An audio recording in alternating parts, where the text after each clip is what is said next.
Good morning, everyone. Oh, I'm a bit echoey this morning.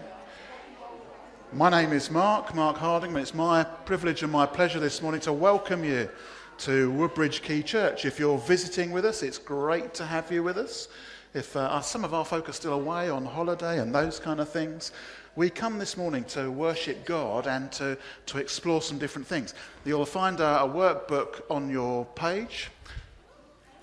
You heard that, did you? Workbook on your yeah. Well done, Harry. Those sort of things.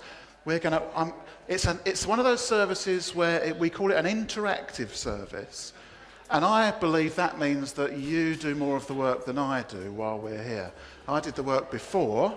You do the work while we're here, and it's an unusual story, the story of Esther, because it's a book where God isn't talked to, and where God doesn't talk to the people. It's a book where God isn't praised.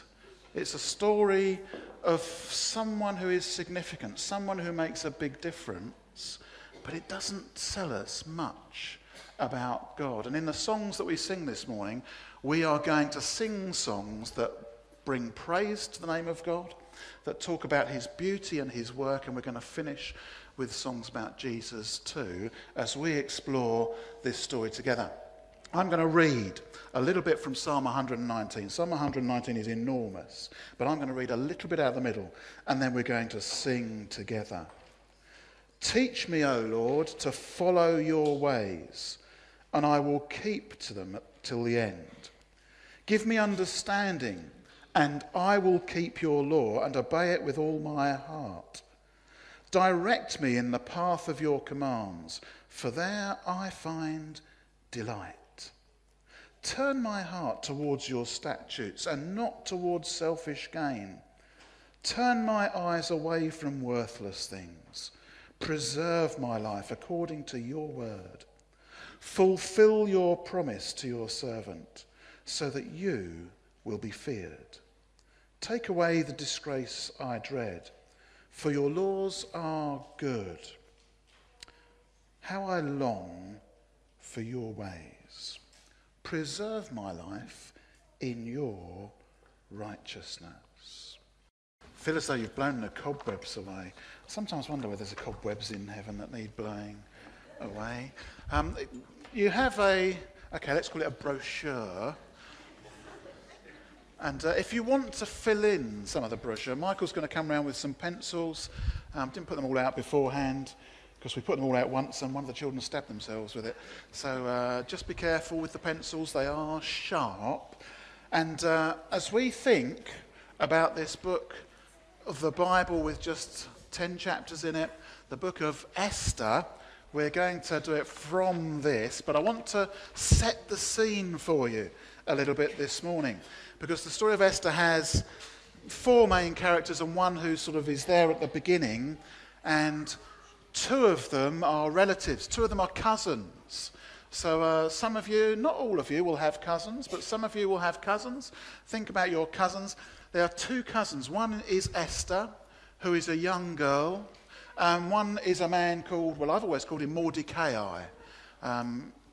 You might pronounce it differently, that's fine. But Esther and Mordecai are cousins, and they live far from what they believe is their home.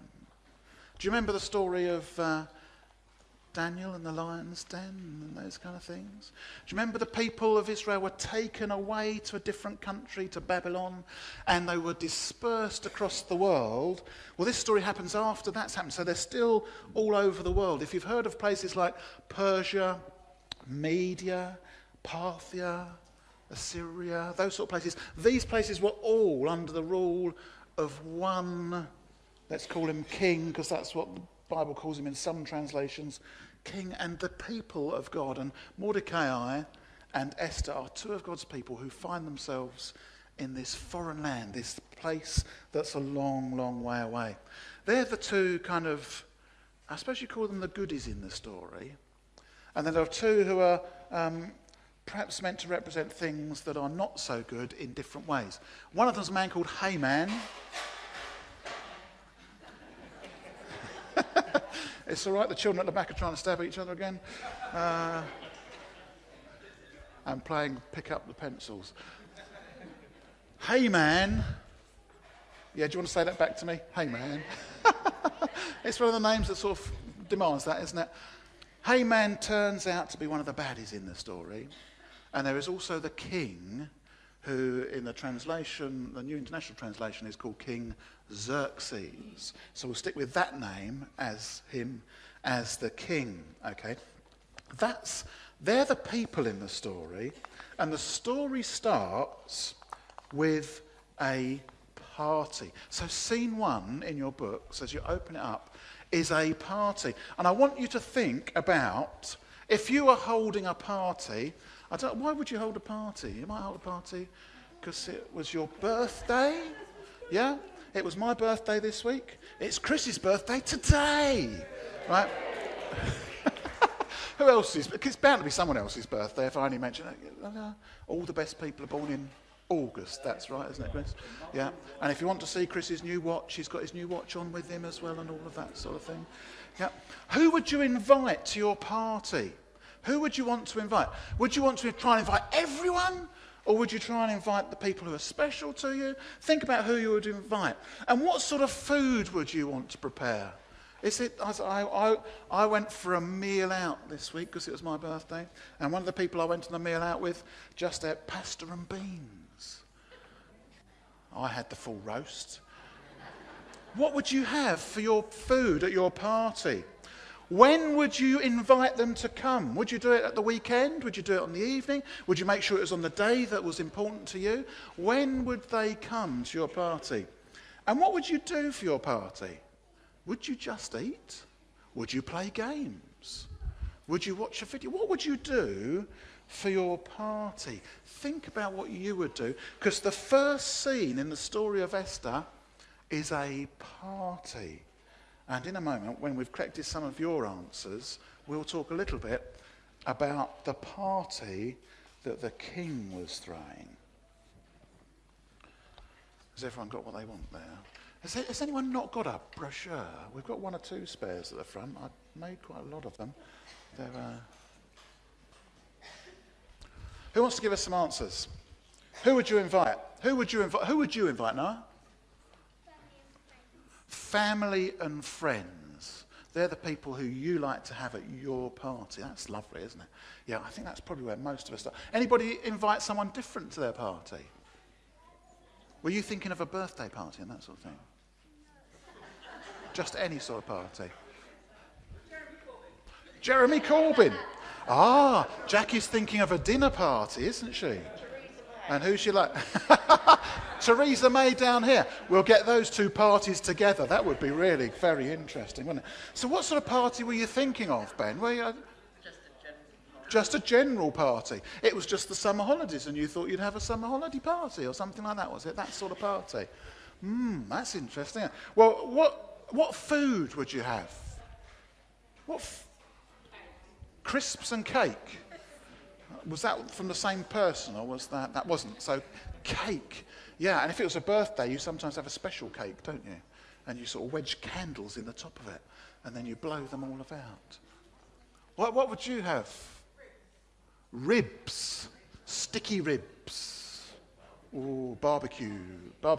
Would it be a complete barbecue party? Is that where you'd go, Alan? Yeah, that's the kind of direction that party would. And when would people come? Would it be an evening party, an all-day party, a morning party? Midnight.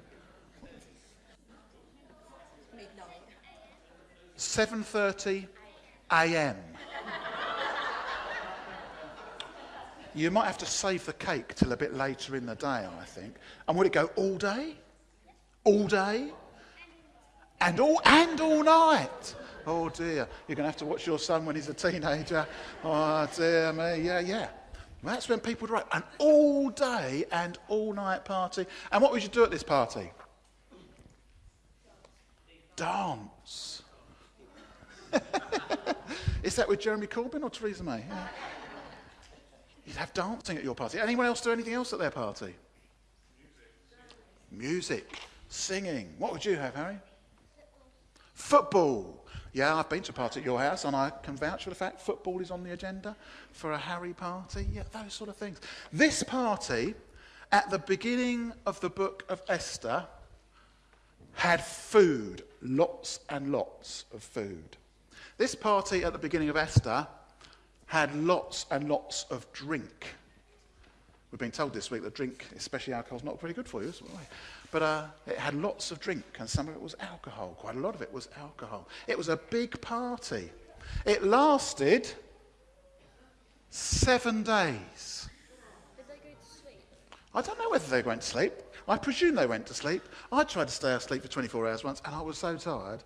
So I presume that there was breaks in the party for people to sleep and recover, and it lasted for 7 days. The strange thing about this party was, if we were having it here, all the men were in this room, and all the women were in the back hall. That was the strange thing about this party. And before this party, the king did 6 months of showing off. He showed everyone how rich he was. He showed everyone how big an army he had. He invited all the princes from all across the whole, I was going to say country, but it's more than a country, an empire. He invited all the people who were called satraps, like the local government officials. Everyone came, and he showed off for 6 months. It says 180 days he showed off. And then he had a party which lasted for 7 days. And at the end of the party, as the party was coming towards the end of its time, he sent for his queen to dance. Whoever said it from over there.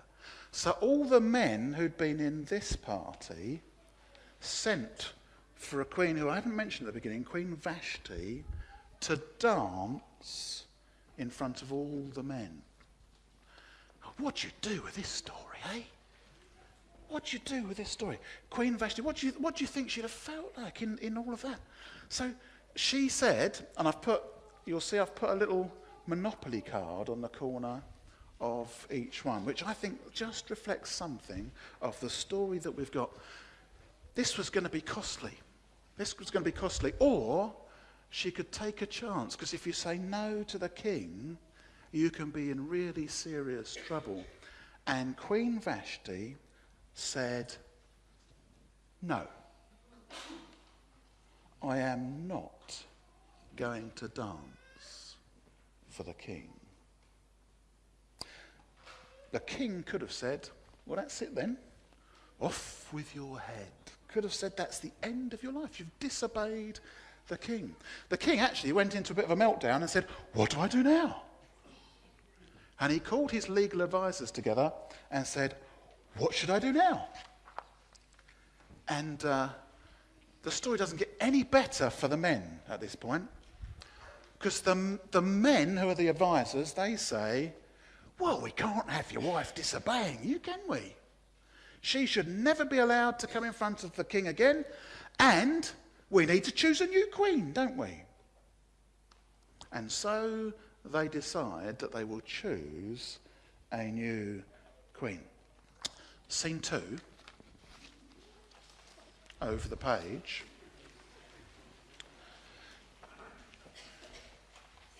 I thought we couldn't really do this as interactive acting it out. I've got some questions for you this morning about being beautiful. And here's the questions. How long did it take you to look so lovely this morning? Because I do think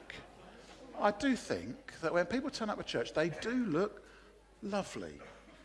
There is something about gathering together. I want to know how long, I can see that some of you didn't take as long as others, but how long did it take you to look lovely this morning? Second question, do you get embarrassed when people look at you? Yeah, that's a simple yes or no, really, isn't it? There might be certain situations where it's more embarrassing than others, mightn't it? And the third question, do you think that you are beautiful? Do you think that you are beautiful? So I don't think those will take quite so long to think about, will they? Because there's a reaction within us about those questions. And what happened in the story is that the king starts to advertise that there's going to be a beauty contest. There's going to be a beauty pageant. They're going to look for a replacement for Queen Vashti. Even this isn't the sort of thing that we're meant to do these days, is it? Although I did notice in the paper that the Felixstowe Carnival had a carnival queen still, and I'm pretty sure that the Aldborough Carnival still has its... But they do say this part of the country is quite a long way behind the rest of the country, don't they? How long did it take you to look so beautiful this morning? Do you get embarrassed when people... Let's start with the second question. Do you get embarrassed? If your answer is yes, do you get embarrassed when people look at you? And if you don't get embarrassed when people look at you? And some of you haven't got a clue. You don't even notice when people look at you. There's something about that, isn't there? I want you to know this morning. God thinks you're beautiful. I have that sense when we come to church, God looks upon us together and says, you are beautiful. And I think sometimes we forget that when God looks at us, he sees his own son in all his beauty. I think we forget sometimes that God has given us our personalities, our experiences, the way we are. God has given us gifts, and some of that beauty that we have is him being reflected back out of us. Mordecai knows that Esther is a very beautiful young lady, and he enters her for the beauty contest. And she gets shortlisted. She gets into the harem of people, of other girls who are going in time to be presented to the king, and the king is going to choose the one that he thinks is most beautiful. Here's the thing that I don't really get. In the harem, it tells us in the story that they spend... How long do you think they spend making Esther look beautiful? Do you know the story that well? 9 months. Close, but no cigar, as they say.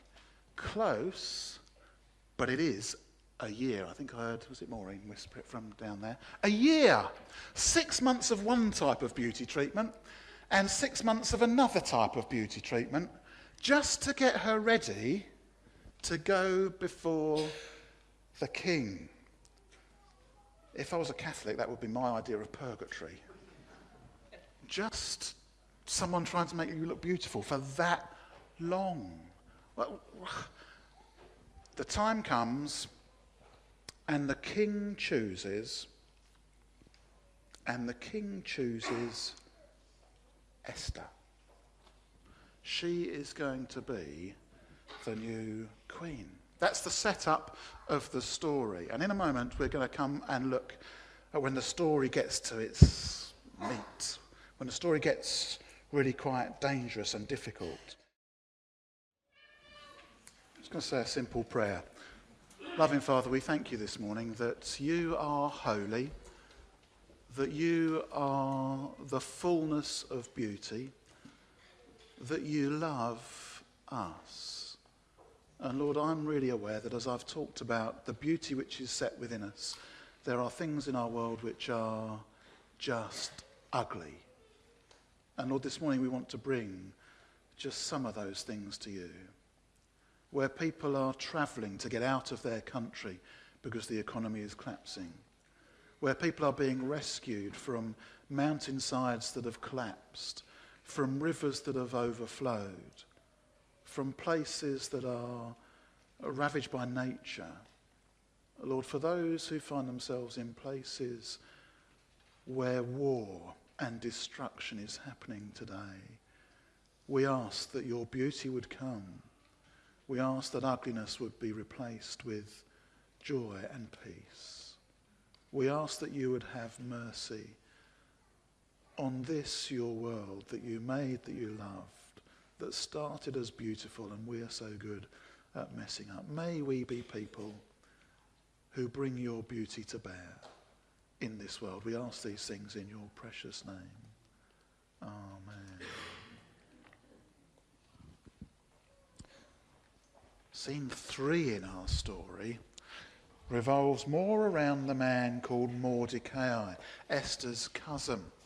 And if you want a picture of Esther's cousin, this is the picture I'd paint for you.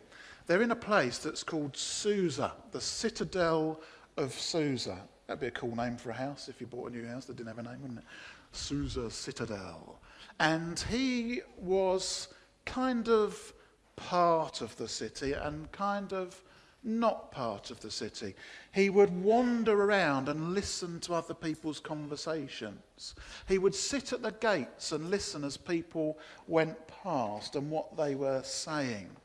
And in scene 3, we're going to find a thing called a conspiracy. Do you know what a conspiracy is? Someone is planning and plotting something which is bad. Someone's planning and plotting to do harm to someone else. There's actually 2 conspiracies.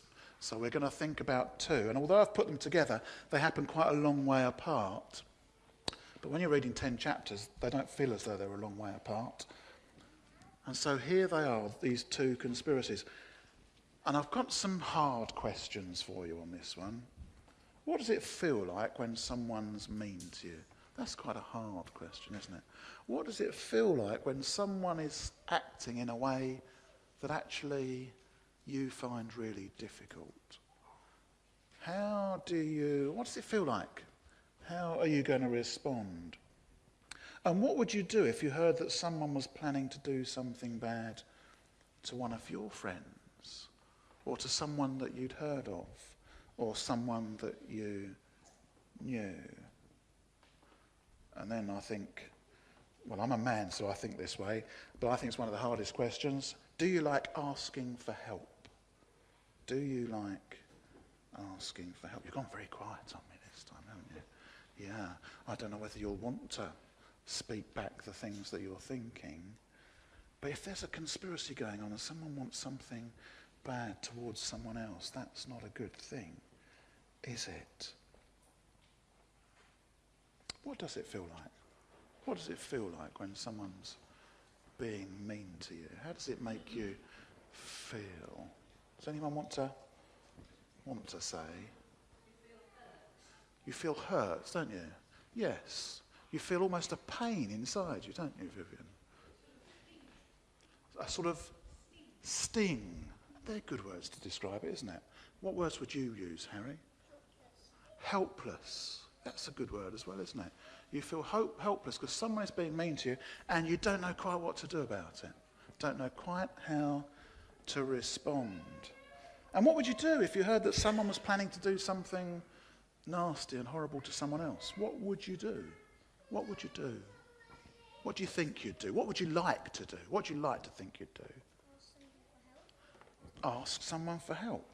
That's why I put the last question in, because I wasn't sure whether all of us would ask someone for help. What was that? Put them on the naughty step. Yeah, I like that. I suppose it depends who it was as to whether you get away with it, wouldn't it? And how big they were, and all that sort of. Yeah. Should we have one of them in church? Should we make a naughty step in church?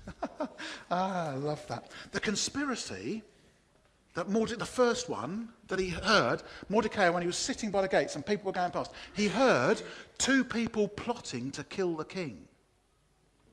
2 people plotting to kill the king. So he sent word, hey king, there's 2 people plotting to kill you. And the king sent out some people to investigate. Some detectives went out and discovered it was true. It was true. So Mordecai, because he heard that there was a conspiracy, a plot going on, and because he fed the news back in to say, hey, this thing's not good and it needs to be sorted out. And it got sorted out. So Mordecai saved the king, effectively. That's what happened. And then, after some time, there is another plot. There's another plot, and again it centres on this man, Mordecai. Do you remember that other name that I got you to say back to me at the beginning? Haman. He takes a dislike to Mordecai. He thinks that he's an important person, is Haman. He hangs around the palace with the king. He mixes with important people. He is really quite wealthy, and he thinks that Mordecai should at least bow when he goes past.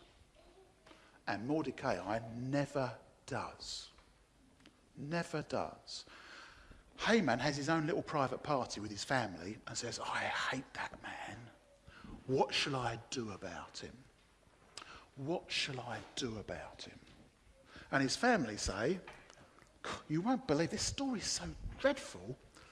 His family say, you should build a gallows and get him hung and then put his body on a great big pole. That's what his family say. So there's a second conspiracy.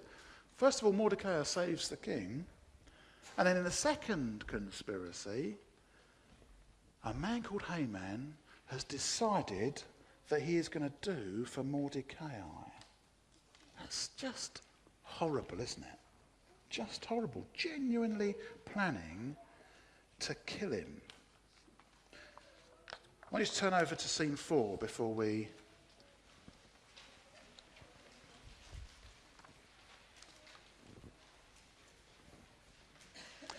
Haman goes one further. He thinks, so how can I get rid of Mordecai?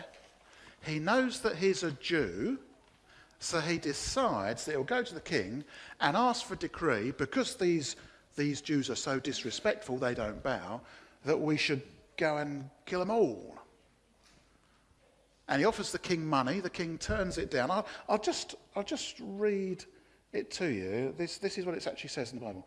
Then Haman said to King Xerxes, there are a certain people dispersed among the peoples in all the provinces of your kingdom who keep themselves separate. Their customs are different from those of other people, and they do not obey the king's law. It is not in the king's interest to tolerate them. If it pleases the king, let a decree be issued to destroy them, and I'll give you 10,000 talents of silver to the king's administrators for the royal treasury. The king took his signet ring from his finger. He gave it to Haman, son of Hammedatha, the Agagite, the enemy of the Jews, and he says to Haman, keep the money and do with the people as you please. Do with the people as you please. Scene 4, there are just 2 questions. First one is this: how brave are you on a scale of 1 to 10? How brave are you? If you imagine this story, there's danger all around, isn't there? There is something terrible that's about to happen. To one man in particular, but to a whole load of people who are scattered amongst the empire, the country, the area. These things are happening. How brave would you be if you were one of those people under threat? How brave would you be? And the second one, can you think last time you stood up for someone, that you stood up for someone else? We've talked about people being mean to each other, haven't we? We've talked about what we might do in that. Can you think of a circumstance where you've stood up for someone else, where you've spoken up when it was not an easy thing to do, where you've stepped in where someone needed help? Can you think of a situation like that?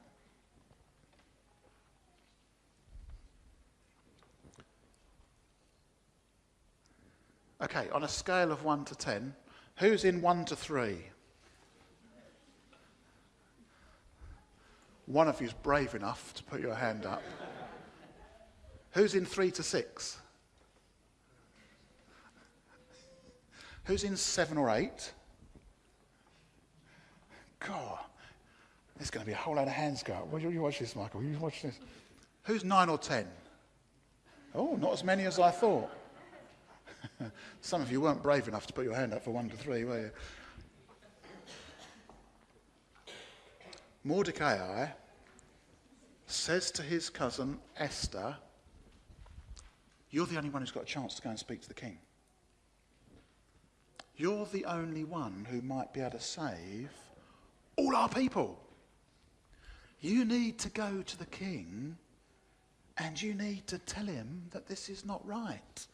You need to be brave 10.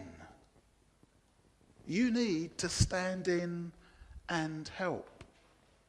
And Queen Esther is scared, but she understands what she's being told.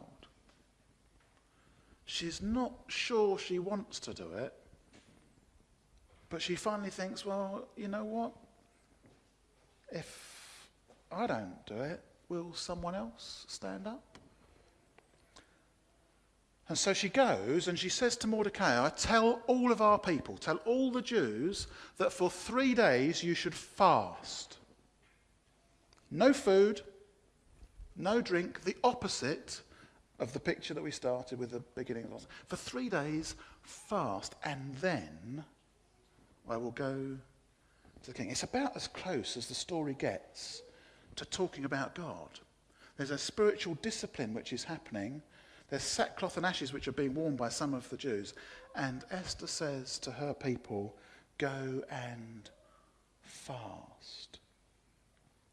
And then she goes to the king. And Haman is hanging around too. And she goes to see him. And if he says, I don't want to see you, that could have been the end of it for Esther. But she goes to see the king, and the king says, come and speak to me. So she goes and says, well, he says, what do you want? What do you want? And he makes a promise, which one or two people in the Bible make, and I've always wondered, is it just how it's written kind of thing? The king says to Esther, I'll give you anything you want up to half the kingdom. It's one of those phrases that is there in the Bible every now and again. And Esther says, I want you and Haman to come to dinner.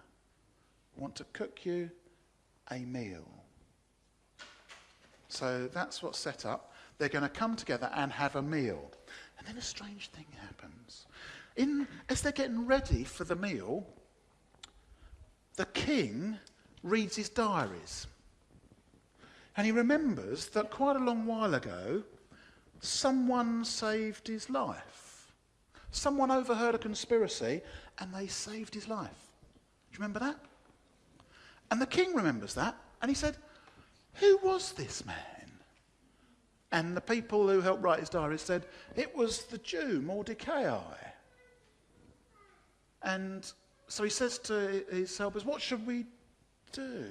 I know. Are there any of my advisors around who are important? And he said, Haman's still at the palace. You can call Haman. So the king calls Haman back in and says to him, someone in my kingdom has done something fantastic.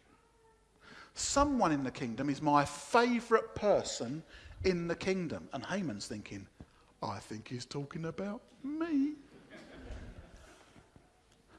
There's someone in my kingdom that I want to reward.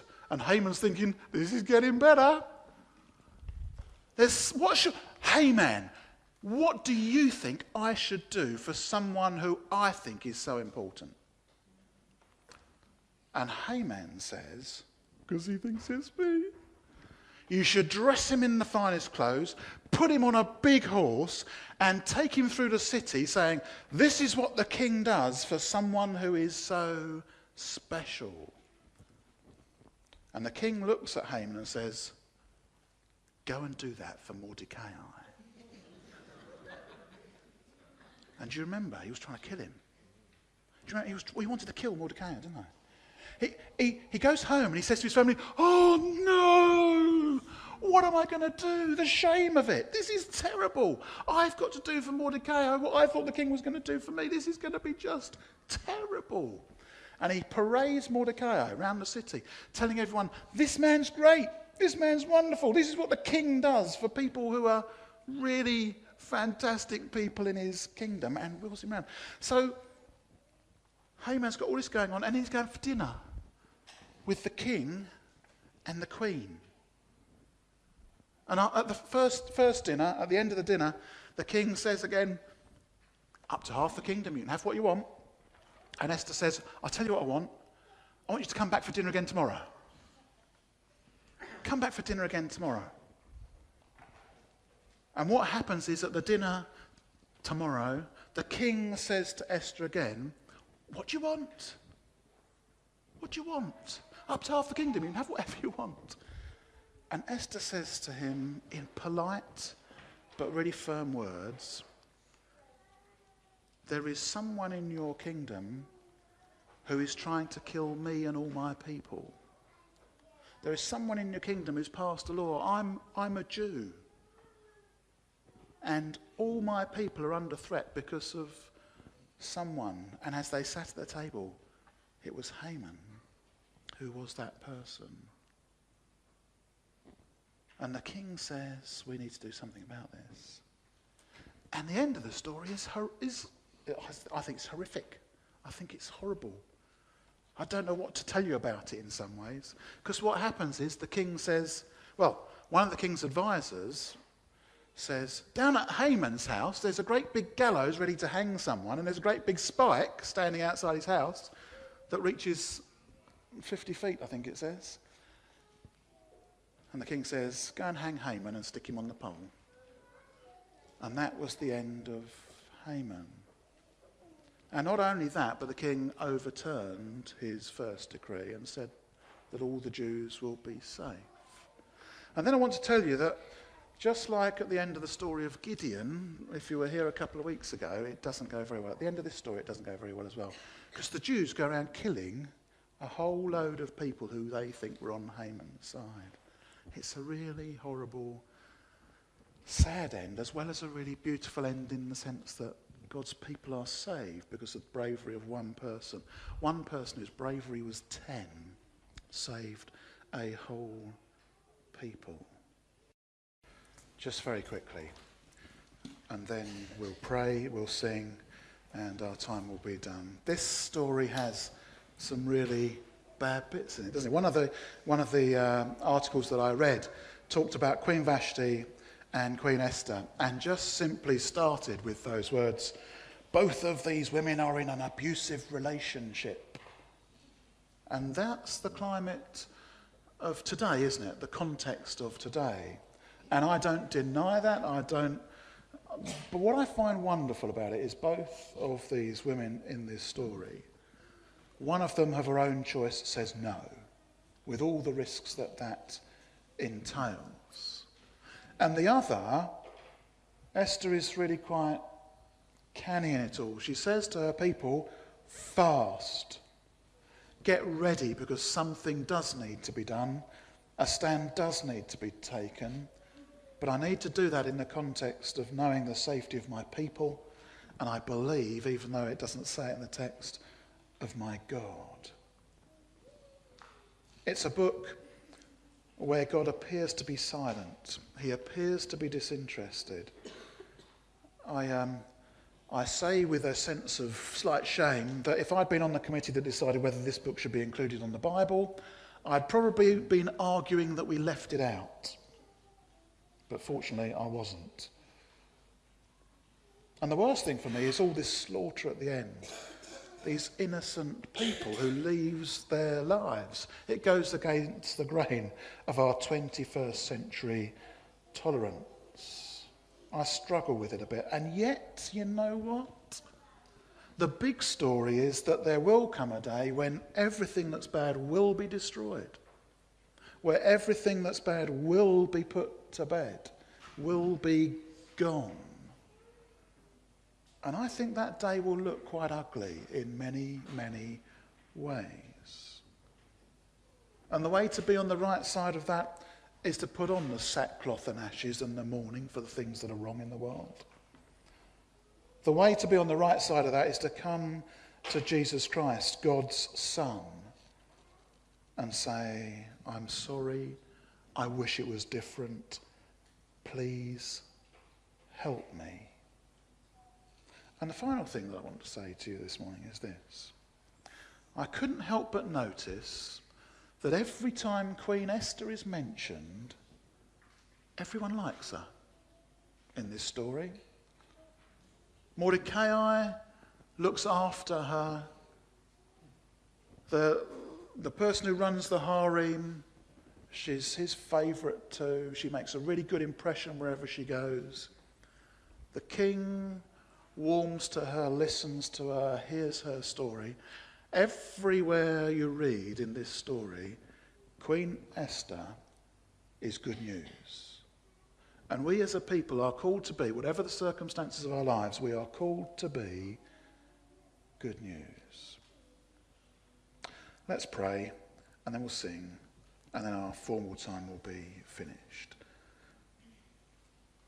Lord, this morning we want to thank you for this story, and I thank you that it is in your word, the Bible. Lord, you gave a number of feasts to the Jews, and they added this one themselves. Lord, we do similar things like that too, even in church. We add our own feasts. We had Christmas that you didn't demand of us. Lord, in those times where we are just doing our best to try and celebrate you, we ask that you would honour us, where necessary that you would correct us, that you would guide us in your ways, as we said right at the beginning of this time together. And Lord, we pray for each other, whether it's in a work situation where we've got to face something that's difficult, and we need to come to you and fast and pray before we face it, or whether it's with our neighbours, whether it's someone in our family where we need to make a stand, but we need to know that we do it in your strength. We ask that we would be good news people in all of those stands. And Lord, for those that we don't know, but need people like us to speak up for them in our society, give us not just the opportunity, but the courage to take the opportunity. We ask these things in the precious name of Jesus Christ. Amen.